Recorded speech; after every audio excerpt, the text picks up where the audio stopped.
तो सप्त हेतु फल में सबसे पहला होता है मातृभाव, दूसरा होता है कृतज्ञता, तीसरा होता है प्रत्युपकार, चौथा होता है मनोरम मैत्री और पांचवा करुणा,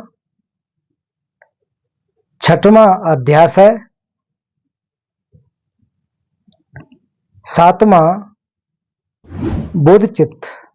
तो इसमें कुल मिला के पहले के जो 6 हैं, पहले के 6 कौन से, मातृभाव से लेकर के अध्यास है, ये 6 प्रकार के हेतु हैं, कॉज हैं। रिजल्ट क्या है, बोध चित्त। तो सातवां है रिजल्ट है, पहले के 6 हमारे क्या है, कॉज हैं, कॉज एंड रिजल्ट। तो मर्सेपा तिब्बती में इसको पहले होता है मर्सेपा, मर्स मतलब होता है माँ, मातृभाव। तो मातृभाव खास करके जो मायान परंपरा के अनुसार बहुत ज्यादा महत्व दिया जाता है। और जब प्रार्थना की जाती है कि उस समय कहा जाता है कि जितने भी जीवधारी हैं वो हमारे मातृ के समान है, माँ के समान है, ऐसा कहा जाता है। मातृभाव को तरह माँ के बारे में सोचना, माँ को मानना। तो अब हम केवल इस जीवन के माँ के बारे में बात नहीं कर रहे, अनादिकाल से हमारा जन्म होता आया है। हम बहुत सारे योनियों में से होकर के बहुत सारे लोकों में जन्म हमने प्राप्त किया है, ये हमारा पहला जीवन नहीं है। हम अनादिकाल से जन्म लेकर के आ रहे हैं, क्योंकि चित्त की स्थिति अनादिकाल से है। अगर चित्त की स्थिति अनादिकाल से है, तब से लेकर के संतति हो रही है, कंटिन्यूएशन हो रहा है, तो ये थोड़ी नहीं कि हमारा ये पहली बार हो रहा है। तो हमारे जितने भी जीवधारी हो हमने आसपास देखे हैं, वो कहीं न कहीं किसी न किसी लाइफ में हमारी माँ का रोल निभा चुके हैं। ये हमको जानना चाहिए। ये थोड़ा सा जटिल लगेगा कि अरे कैसे हो सकता है, ये हो सकता है ये, क्योंकि हम लोग का जीवन पहले नहीं है। अगर हमारा जीवन पहला होता तो फिर हम लोग इसको शायद ऑलरेडी बुद्ध होते। क्लेश की वजह से, कर्म और क्लेश की वजह से बार बार भव चक्र में आ रहे हैं। तो ये इंगित करता कि ये मेरा जन्म पहला नहीं है। और चित्त के बारे में कहा जाता है, मन के बारे में कहा जाता है अनादिकाल से है, इसका कोई टाइम नहीं है। तो जब टाइम बिगिनिंग लेस टाइम से अगर ये आ रहा है, तो इसका मतलब हम लोगों की संतति, हम लोगों का जन्म कहीं न कहीं बार बार हुआ है। इसलिए अगर जन्म हुआ है तो अलग अलग माँ से हुआ, हमें अलग अलग तरीके से हुआ है। हो सकता है कि हम दूसरे कोई रियल लोअर रियल में हो, कहीं ना कहीं हो, जो 6 लोग के बारे में बताया जाता है उसमें कहीं ना कहीं तो हो चुके हैं। इसलिए सभी माँओं को स्मृति करना, मर्सेपा, उनके बारे में जानना, मातृ की भावना रखना। अगर जब तक हम सभी जीवधारियों को माँ के रूप में नहीं समझेंगे, तब तक हम बोध चित्त के उस पहले जो पायदान है, जो 7 फल हैं, 7 हेतु हैं, उसको तो हम चढ़ ही नहीं पाएंगे, उसको पे तो हम जा नहीं पाएंगे। केवल अपने जो हमारी इस जीवन में माँ है उसके बारे में सोचें तो केवल ये बहुत छोटी सोच हो जाएगी। और हम लोग कह रहे हैं कि हम बोध चित्त को उत्पाद करना है, तो बोध चित्त को उत्पाद करने के लिए उस प्रकार से हमें सोचना होगा, मर्सेपा। दूसरा, फिर अगर मान लीजिए कि हमने माँ के बारे में सोच लिया, जितने भी हमारी अनंत काल से माँ हो रही हैं, तो इतने से लाभ हो जाएगा नहीं। उसके बाद दूसरा क्या करना है, उनकी जो कृतज्ञता है, ठीन ठेम्बा मतलब तिब्बती में ठीन ठेम्बा, कठिन ठेम्बा, तो उनकी जो कृतज्ञता हमारे ऊपर कितनी रही है वो हमको समझना चाहिए, उसको जानना चाहिए। चलो हम एक माँ के माध्यम से समझ सकते हैं। हम लोग सब लोगों का जीवन प्रारंभ जो है एक समान जैसा है, सब लोगों का एक जैसा होता है। हम लोग सभी लोग अपनी माँ से पैदा होते हैं। तो माँ की कृतज्ञता को कैसे हम समझें कि डे फर्स्ट जब हम गर्भ में प्रवेश किए, उस दिन से लेकर के जब तक हमारा जन्म हुआ, तो गर्भ के अंदर के जो 9 मंथ, उसके बारे में हम लोग सभी लोग विचार कर सकते हैं, जान सकते हैं कि आखिर को हम लोग किस प्रकार से रहे, उनकी कृतज्ञता कितनी ज्यादा रही है डे फर्स्ट से, डे 1 से, कि उन्होंने क्या क्या त्यागा है, क्या क्या चीजें हमारे लिए अपने जो है छोड़ी हैं। जब कि गर्म नहीं पीना है, ठंडा नहीं खाना है, पैर को हिसाब से रखना है ना, कि ट्रैवलिंग नहीं करना है, या फिर आप मन मौजी नहीं खा सकते हैं। तो ये सब चीजें हम लोग गुजरे हैं ना उससे। जो लोग क्या कहते हैं, जिन्होंने ये अनुभव अपने नजदीकी से देखा है, अक्सर हम लोग सब इसमें ग्रुप में बड़े ही हैं, और सब न कहीं अपने इस भाव को हम लोग एक पिता के रूप में देख चुके होंगे कि माएँ जो होती हैं कितना ज्यादा कष्ट उठाते हैं। तो तब तक हम उसको नहीं समझ पाएंगे, उनकी मातृ भावना को, जब तक इन छोटी छोटी चीजों को हम नहीं समझेंगे। मातृ भाव को समझना मतलब क्या कहते हैं, कृतज्ञता। तो 9 मंथ के दौरान उनकी कृतज्ञता को देखिए। उसके बाद जब हम पैदा हो लेते हैं, पैदा होने के बाद की स्थिति देखिए, गर्भ के अंदर और गर्भ से बाहर। गर्भ से जब हम बाहर रहते हैं उस समय की स्थिति देखिए।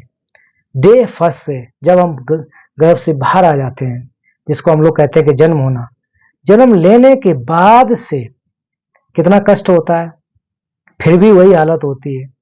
ठंडा नहीं खाना, गर्म नहीं खाना, ठंडा खाएंगे तो बच्चे पे असर पड़ेगा, ये फल नहीं खा सकते, ये खाना नहीं खा सकते। तो ये सारे की सारी चीजें रोकते हैं ना, क्योंकि उसका असर किस पे पड़ेगा, माँ के शरीर पर पड़ेगा ऐसा बिल्कुल नहीं है, उसका असर बच्चे पर पड़ेगा। यही तो कहा जाता है कि नहीं आपको आइसक्रीम नहीं खानी है, आपको ठंडी चीज नहीं खानी है, अरे आपको जो है मसालेदार चीज नहीं खानी, भले ही बहुत मन कर रहा हो, है ना, लेकिन नहीं खा सकते हैं। क्योंकि उस समय भावना माँ की होती है कि मेरे बच्चा जो है उसको नुकसान नहीं होना चाहिए। देखो कितना ज्यादा उसके लिए प्रेम होता है, भले ही वो मोह से लगा हुआ कोई फर्क नहीं पड़ता, लेकिन केयर है ना, वहां कितनी ज्यादा केयर है उसके कि उसको नुकसान नहीं होना चाहिए। तो इतनी ज्यादा चीजों को हम लोग जो है कि जब तक नहीं समझेंगे तब तक जो कृतज्ञता है उसको नहीं समझ सकते हैं। तो सबसे ज्यादा कृतज्ञ जो है कि हमारे माँ के प्रति होना चाहिए, अपनी माँ के प्रति हमें कृतज्ञता रखनी चाहिए। तो दो चीजें पहले जान गए, पहले तो हमें सभी जीवधारियों को माँ के समान मानना चाहिए, सोचना चाहिए कि हाँ कहीं न कहीं हुए। दूसरी बात, अगर ये जीवधारी रहे हैं माँ के समान तो कितनी कृतज्ञता रही है। ये एक लाइफ टाइम में हम माँ की कृतज्ञता को समझ पा रहे हैं कितना कष्ट है। तो हम अनंत काल से आ रहे हैं तो उनकी कृतज्ञता सबको जोड़ दो, अगर ग्रेटिट्यूड को, कृतज्ञता मतलब ग्रेटिट्यूड को, तो कितना ज्यादा हो जाएगा हमारे लिए। कितना ज्यादा किया हुआ है उन्होंने, बहुत ज्यादा किया ना, इसलिए उनकी कृतज्ञता को हमको समझना चाहिए, कृतज्ञता को समझना चाहिए। फिर उसके बाद ठीन सोवा मतलब क्या है, एक प्रकार से प्रत्युपकार, एक प्रकार से पे बैक, है ना, कि जो उन्होंने मेरे लिए किया हम उनके लिए कर सकें। तो क्या ये संभव होगा क्या, उनकी कृतज्ञता को हम पूरा कर सकते हैं क्या, उनकी कृतज्ञता जो उन्होंने हमारे ऊपर एहसान किए हैं, तो क्या हम एहसान लौटा सकते हैं क्या, नहीं लौटा सकते ना। तो कुछ लोग जो कह देते ना हम लोग माँ बाप से कभी कभी, अरे तो क्या हुआ, आपका ये फर्ज था, आपने मेरे लिए किया तो वो आपका फर्ज था। ये बात जो है ना बहुत बहुत बड़ी अच्छी बात तो नहीं होती है, फर्ज की बात नहीं है। अरे वो करते तो करते, नहीं करते तो क्या होता, बहुत सारे बच्चों का नहीं करते, तो इसको नहीं कह सकते कि आपका फर्ज था इसलिए आपने करना पड़ा। लेकिन जो कृतज्ञता उसको हमको समझना चाहिए कि कितना ज्यादा कष्ट उठा करके, उसको जब समझेंगे तभी जा करके ठीक सोवा मतलब उनका हम पे बैक एक प्रकार से उस ग्रेटिट्यूड को, उनके उस कृतज्ञता को जा करके हम बहन कर सकते हैं, उनका मदद कर सकते हैं। तो अब सोचिए कि क्या हम लोग एक जीवन में जितने भी जो हमारी माएँ हो चुकी हैं, कहीं ना कहीं हम लोगों का जो जीवन रहा है उनके लिए हम पे बैक कर सकेंगे क्या, संभव है, तो लगता तो नहीं है। क्योंकि इतना ज्यादा हमने अभी किया ही नहीं है। सब अभी तक तो केवल और केवल अपने बारे में सोचते चले आए, या फिर अपने थोड़े से दायरे को बढ़ाया तो परिवार के बारे में सोचते आए, दुनिया भर के जीवधारियों के बारे में तो हम सोच नहीं पाए। अरे जीवधारी तो दूर की बात, मनुष्यों के बारे में नहीं सोच पाए। अगर सोच भी लिए तो उसमें से अरे ये हमारा जो है कि पार्टी का नहीं है, ये हमारी जाति का नहीं है, अरे उससे नहीं बोलना है, तो यही तो है ना, यही तो हो जाता जाकर के। नहीं ये हमारा काम का थोड़ी नहीं है, ये हमारा देखो ये बिरादरी का नहीं है, या फिर बौद्ध, अरे ये बौद्ध थोड़ी नहीं, ये तो हिंदू है, दूसरी पार्टी का है, दूसरा धर्म का, इसके बारे में हमें नहीं सोचना है। तो हम लोग तो यही फेल हो गए ना। तो हम लोग कैसे बात कर सकते हैं कि सभी जीवधारियों की बोधित उत्पाद करने की अगर बात करें पेबैक करने की अगर हम बात करें, उनका ग्रेटिट्यूड को हम पे कर सकें तो कैसे संभव होगा? तो हम तो नकारते जा रहे हैं जीवधारियों को, आसपास के जीवधारियों को, तो कहीं ना कहीं दुश्मन मान बैठे। फिर हम बाउंड्री से बन जाते हैं, अरे ये हमारा देश का नहीं है, ये तो दूसरा देश का है, हम इस पर कैसे कह सकते हैं, ये तो दुश्मन है हमारा। जैसे ये मान लीजिए पाकिस्तान के बारे में बात आती है तो मन में आ जा रहे हैं उनके बारे में तो सोचना ही नहीं है, वो तो बहुत खराब है, ये हमारे देश के तो नहीं है। तो मन में ये चीजें जब आ जाएंगी तो हम कैसे एक बोध चित्त के अभ्यास कर सकते हैं, बोध सत्व के रूप में अभ्यास कर सकते हैं? मुश्किल है। उसके लिए हमको जो दायरा है हमारा वो खोलना पड़ेगा। तो ठीन्स होगा प्रत्युपकार। तो प्रत्युपकार कहा गया कि सभी जीवधारियों के लिए, जितने भी जीवधारी हैं उनके लिए हमें प्रत्युपकार करना, उनका एक प्रकार से पेबैक करना है। तो पेबैक ये आसान नहीं होता है कि हमने थोड़ा पूजा पाठ कर लिया, कहीं दान दक्षिणा चढ़ा दिया, हाँ ठीक है हो गया, या कहीं, तो इट्स इज नॉट इजी, लेकिन असंभव नहीं है। जो भी बुद्ध बने हैं, जो भी बोधसत्व बने हैं, वो सब इसी रास्ते पर चल करके ही बुद्ध और बोधसत्व बने। सबने किया है, संभव है, असंभव नहीं है, जिसको हम सामान्य भाषा में हम एहसान कैसे उनका चुका सकें। आप एहसान चुकाएं, एक का तो हो सकता है, चलो अपनी माँ को हमने रख रखाव कर लिया, ठीक ठाक पूरा जिंदगी भर को कर लिया, हो सकता है कि फिजिकल चीजें हम उनको दे दें, आराम दे दें, लेकिन उनका जो कंपैशन उतना जो रहा है हमारे प्रति, उतना जो बलिदान रहा है, क्या हम वाकई उनका पेबैक कर सकेंगे? संभव नहीं है। तो इस चीज को हमको समझना पड़ेगा। तीन चीजें हो जाने के बाद चौथा होता है मनोरम मैत्री।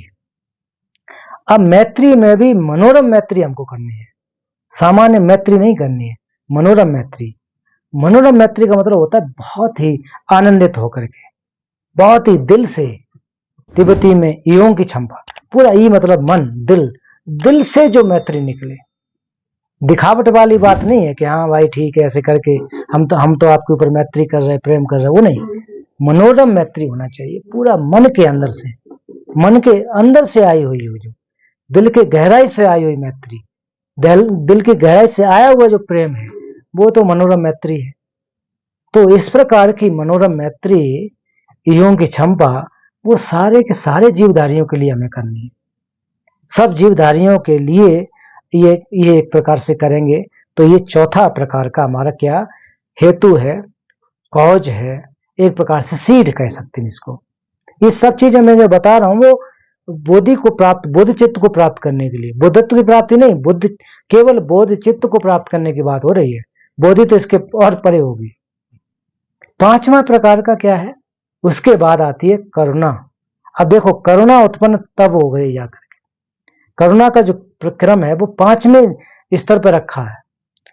करुणा इतना, इन सब चीज होने के बाद तब जाकर के कहीं करुणा उत्पन्न होती है, तब जाकर के हमको करुणा के बारे में समझना होता है। क्योंकि डायरेक्ट हम करुणा तो कैसे करेंगे? करुणा करने से पहले तो हमें जीवधारी को समझना पड़ेगा कि आखिर को ये क्या है, क्यों हम करुणा करें। तो ये जब दिमाग में आएगा, अच्छा ये जो जीवधारी है जिसको भी हम देख रहे हैं वो निश्चित रूप से हमारा माँ रह चुका है, कहीं ना कहीं हमारा ये माया के रूप में रहा है, इसलिए हमें करुणा करनी है। दूसरी बात, अच्छा माँ के रूप में रह गया तो इनकी कृतज्ञता रही होगी, कृतज्ञता रही होगी तो हमें कृतज्ञता का प्रत्युपकार करना है, प्रत्युपकार करना है तो उनके प्रति मैत्री करनी, मैत्री करेंगे तो करुणा जाकर के करेंगे। तो पांचवा जो चरण आ रहा है देखिए करुणा का, तो इतना ज्यादा जो गंभीर है। करुणा का भी अभ्यास आसान नहीं है, हम लोग जो कह देते हैं कि करुणा का अभ्यास कर लें, इन सबसे पहले ये चीजें जुड़ी होती हैं, इन सबसे पहले ये जो चारों चीजें जुड़ी होती हैं। अब करुणा का अभ्यास हम कैसे करें? तो बहुत बार आप लोग, हम सब लोग सुन चुके हैं कि करुणा का अर्थ यही होता है कि मैं इस जीवधारी का दुख स्वयं दूर करूंगा। करुणा की परिभाषा यही है। मैत्री का मतलब होता है कि ठीक है इस व्यक्ति को दुख ना हो, मैं ऐसी प्रार्थना करता हूं। मैत्री का मतलब यही है। लविंग काइंडनेस का जो मतलब होता है कि ठीक है ये बेचारा दुखी है, परेशान है, तो मैं ये ठीक हो जाए या दुखों से मुक्त हो जाए, इतना हम कर सकते हैं। करुणा जब उत्पन्न हो जाए उसके बाद क्या होता है? अध्यासय, जो मैंने आपको बताया छठवां। अध्यासय का अर्थ होता है कि लक्षम, जो सोच जो हमारी है, जो विचार है वो जो विचार उपरोक्त उससे और ज्यादा विचार पूरी तरह से कि बिना किसी स्वार्थ के कह सकते हैं, यहाँ पर बिना किसी स्वार्थ के लोगों का हित करने में जुड़ जाना, एक उसको क्या कहा जाता है, अध्यायशय। आशय अध्याशय ये जो अर्थ होते हैं लक्षण कि जो सोच है वो कहीं ज्यादा और ऊंची स्तर की हो, इस प्रकार की सोच। तो पहले तो हमने क्या किया, पहले तो सभी जीवधारियों को मां के समान समझा, समझने की कोशिश की। जैसे समझ लिया फिर उनकी हमने जो कृतज्ञता है उसको समझा कि उन्होंने कृतज्ञता क्या क्या हमारे ऊपर रही है। कृतज्ञता को समझने के बाद जो हम उनको रिपे कैसे कर सकते हैं, तीसरा अभ्यास। चौथा मनोरम मैत्री। पांचवा करुणा हमें करनी है। छठवां जाकर के अध्यास है, इनसे भी कहीं जाकर के इस प्रकार का हमें चित्त उत्पन्न करना है। जैसे ही हमें उपरोक्त 6 अभ्यासों को पूरा करेंगे उसके बाद जाकर के फल क्या मिलेगा, बोध चित्त का मिलेगा। तब जाकर के हमारे अंदर बोध चित्त उत्पन्न होगा और जैसे ही बोध चित्त उत्पन्न होगा हम बोध सत्व कहलाएंगे। तो देखिए कितना एक क्रम है उत्पाद करने का कि 7 तरीके से एक एक विधि होती है, ये 7 तरीके से बोध चित्त का उत्पाद करना। तो इस प्रकार से जो तरीके हैं उनको हमको समझना चाहिए। तो पहली जो हमारी सीढ़ी होती है बोध चित्त उत्पाद करने की, ये है सप्त हेतु फल। दूसरा एक क्रम जो होता है वो होता है कि जिसको कहा जाता है आत्म परावर्तन विधि। आत्म परावर्तन तो उसका जो मतलब होता है कि हमारे जो दुख हैं, हमारे जो सुख है दूसरों को हम अपने जो सुख है दूसरों को दें, दूसरों को दुख को हम लें। तो हालांकि इतना जो हमको लगता है कि आसान नहीं लगता, ये थोड़ा कठिन होता है कि दूसरों के दुखों को हम कैसे ले सकते हैं, अपने सुखों को कैसे ट्रांसफर कर सकते हैं। तो इसकी भी एक विधि होती है, वो थोड़ा कठिन है, ज्यादा टफ होता है, आसान नहीं होता है। लेकिन हम लोग जो 7 हेतु फल हैं, सप्त हेतु फल को आसानी से समझ सकते हैं, क्रम से समझ सकते हैं, है ना। तो हम लोग ये ज्यादा महत्वपूर्ण माना जाता है कि सप्त हेतु फल बोध चित्त उत्पाद करने का कैसे हमें उत्पाद करना चाहिए, क्या तरीके होते हैं। तो इनका उत्पाद कहो एक दिन में हो जाए, आज आपको 1 घंटे का भाषण दे रहा हूं, इसमें बोध चित्त उत्पन्न हो जाए, सभी बुद्ध सत्व कल से बन जाए, तो वो तो संभव है नहीं, है ना। मैं भी नहीं बन पाया, अभी वैसा ही वैसा रह गया इतने समय से भी। तो हो सकता है कि बन जाए, आप लोग कहीं प्रखर बुद्धि वाले हो सकते हैं, लेकिन ये जरूर है कि इनका अभ्यास करना पड़ेगा। ये जो हमारे जो 7 प्रकार है ना हेतु, इन पर हम चिंतन नहीं करेंगे, विचार नहीं करेंगे, तब तक संभव नहीं हो सकता है। तो इसलिए हम लोग को क्रम से करना है। हाँ, उम्मीद नहीं हारनी है, क्यों हारना उम्मीद, अरे इस लाइफ टाइम में नहीं होगा, अगले में होगा जाके, अभी तक तो चले आ रहे हैं और ले लेंगे जन्म, क्या दिक्कत है ना। अभी तक इतना अकुशल हम कर्म करते चले आ रहे हैं, तो अब अकुशल कर्मों से बच के अगले में कुशल करके फिर से हम इनको हम करेंगे, उत्पाद करेंगे। तो उत्पाद तो करेंगे ना, बुद्ध तो बनना ही है ना, टारगेट हमारा बुद्धत्व की प्राप्ति करना है, और बुद्ध बनना है उससे पहले हमें बोधसत्व बनना है, और बोधसत्व बनना है तो ये हमें अभ्यास करने पड़ेंगे, बिना अभ्यास करे तो संभव नहीं है ना। तो हमारे अंदर कम से कम इन चीजों को उत्पन्न करने के विचार होना चाहिए, क्योंकि हम सब जान रहे हैं कि हम सब के अंदर बोधि बीज है, बोधि का बीज है, तथागत गर्भ है, बुद्ध बीज है, हम सबके अंदर है। और है तो सभी जीवधारी हो, लेकिन हम मनुष्य हैं तो हमारे अंदर है, और हम समझ सकते हैं कि इसका कैसे पालन किया जाए। अब बताओ बेचारे के मातृ भाव की बात अगर हम भैंस को जाके समझाएं, भाई तू मातृ भाव के बारे में विचार कर, बोधि प्राप्त करनी है, बेचारे क्या समझेगा, है ना। नहीं समझेगा ना, जाकर के कुछ समझ में नहीं आएगा क्या कह रहा है ये। हम लोग विचार कर सकते हैं कि हाँ मातृभाव अच्छा, ये हमारा जो अनादिकाल से आ रहा है इस तरह से है, बहुत सारे जीवधारी हो चुके हैं। प्रति समुत्पाद को आपको बताया था मैंने, 1-2 महीना लगा था उसमें, तो उसमें समझ गए ना किस प्रकार से क्या क्या होता है। तो सारी चीजें जान रहे हैं, सब चीजों को समझ रहे हैं, तब जाकर के हम इनको उत्पन्न कर सकते हैं। इसलिए तो कहा गया कि मानव का ये जीवन है, जो 18 क्षण संपदाओं के बारे में मैंने व्याख्या की थी, है ना, तो वो उससे युक्त है। गाय भैंस बकरी बेचारे इनकी क्षमता नहीं होती, वो केवल सुख दुख जो है ना, जो दुखता परिणाम दुख, इन दो दुखों के बारे में समझते हैं। तीसरा प्रकार का संस्कार दुख क्या है उनको बेचारों को पता ही नहीं है। भूख लगी, भूख के चक्कर में अपना पेट भरने के लिए चाहे अपने बच्चों को मारना पड़े, माँ को मारना पड़े। उन जानवरों में अकल नहीं है ना, उतनी दिमाग है लेकिन इतना नहीं है, तो ऐसे ऐसे करते हैं वो एक दूसरे की हत्या करके।